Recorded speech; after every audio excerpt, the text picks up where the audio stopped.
Hi everyone, welcome to Nefis TV. These delicious 10-minute cookies are one of the easiest cookies you will ever make. In a large bowl, combine 3 egg yolks with half a cup of icing sugar, 250 grams of softened butter, 1 teaspoon of baking powder, and 400 grams of cornstarch. Then knead thoroughly.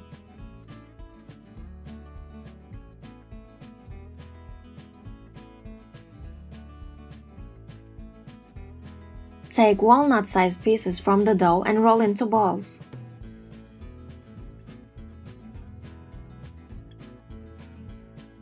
Place the balls on a parchment-lined baking tray. Bake for about 10 minutes in an oven preheated at 180 degrees. After baking, set aside to cool.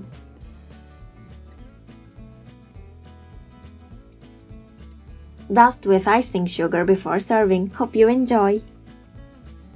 If you enjoyed the video, don't forget to hit the like button and subscribe to our channel.